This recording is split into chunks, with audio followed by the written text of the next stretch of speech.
Hi guys, for today's video, magluto day no. Kay mara nakalimutan taon sa pagluto ng adobo. Kay nga ako mang banana bells ang tigluto mao nang di na ko kalbalo kung saon eh.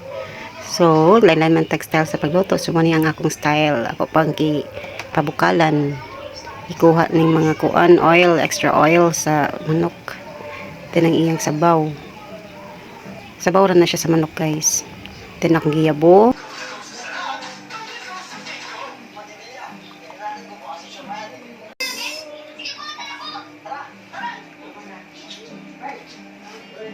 Ako na po dayong gikuraw-kuraw para magawas na po ang iyang oil. So, kini nga oil, mauna ni siya ang atong gamiton panggisa sa iyang lamas. So, mauna siya ang katong oil ug ang sabaw sa manok nga ako nakuha. So, daghan kay siya oil, no? So, kana siya, iyabo ko na siya. Kay unhealthy kayo, daghan kayo oil. Kay supak, manggod ni siya nga part.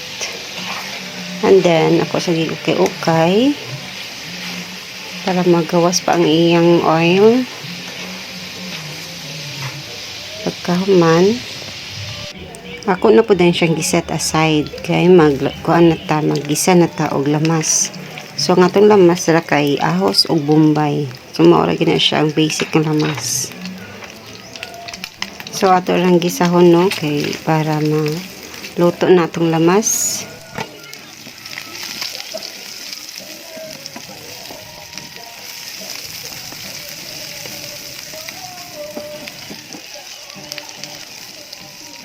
Pag humana itong mikos-mekos lamas, so ato na pong ibalik na po butang ang manok. And then ibutangan og tuyo para mo color siya. Ang dugang po og kuan lasa. And then ay paminta na liso. Durog na siya paminta. Then pamintang dahon. So ato na din na siyang imikos-mekos.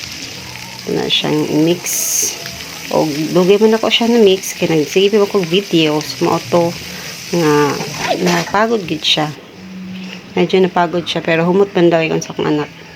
Then butangan din natog Sprite kay para pang sabaw gamay, instead nga tubig ato ibutang Sprite kay para mo lasa gid siya.